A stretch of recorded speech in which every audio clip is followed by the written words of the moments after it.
Mes débuts au cirque, ça a été vraiment un coup du hasard. Je suis allé rencontrer un ami au Cirque Medrano à Paris, et c'était dans les années 60. Et la première fois que j'ai mis les pieds au cirque, ça a été pour faire 4 séances par jour. Nous en faisions une à 9 h du matin, une à 2 h, une à 5 h et une à 20 h 30. Je dois vous dire qu'au bout de 8 jours, il fallait dormir presque au cirque, et ça a été mon baptême du cirque. Donc nous étions blindés, et ça pendant 6 semaines, jusqu'au jour où on m'a téléphoné aussi, le même Marcélis. J'étais au casino de Divonne-les-Bains, j'étais un musicien de casino, pour me proposer le contrat Pinder au RTF et la piste aux étoiles.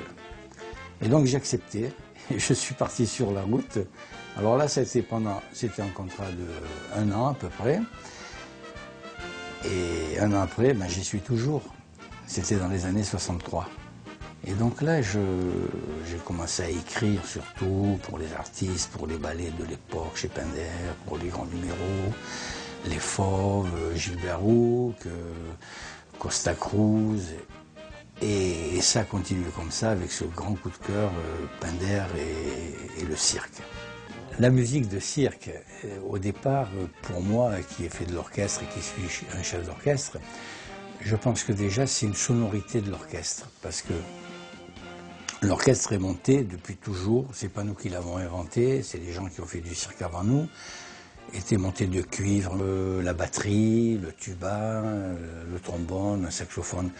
Donc quand on écrit une musique pour le cirque, on écrit ce genre d'instrument. L'identité du cirque, quand les gens vont au cirque, ils s'attendent à entendre une certaine musique.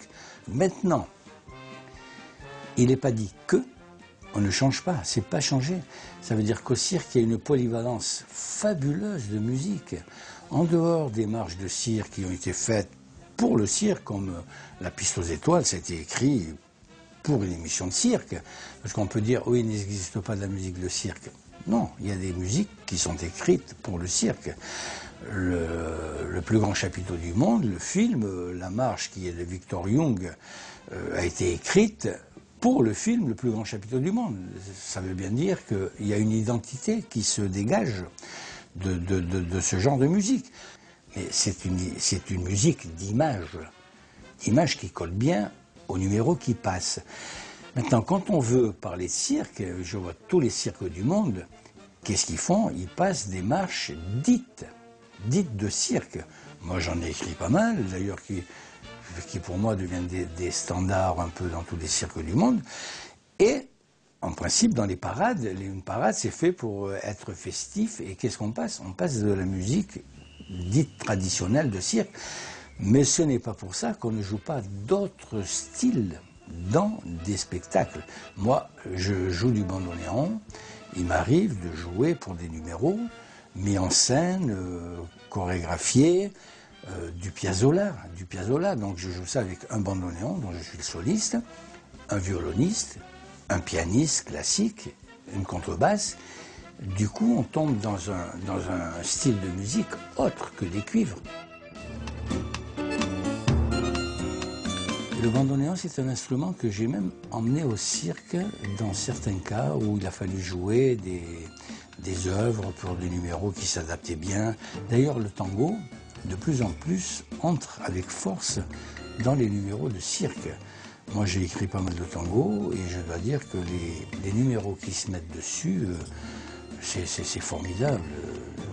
C'est formidable au niveau de la cadence, au niveau de la prestation, au niveau de la tenue de certains numéros. Et ça c'est grâce au bandoneon, parce qu'il emmène cette chaleur qu'on ne trouve pas avec une clarinette ou avec un saxophone. Et moi, je prends un réel plaisir à jouer du bandoneon parce que c'est l'instrument de mon cœur.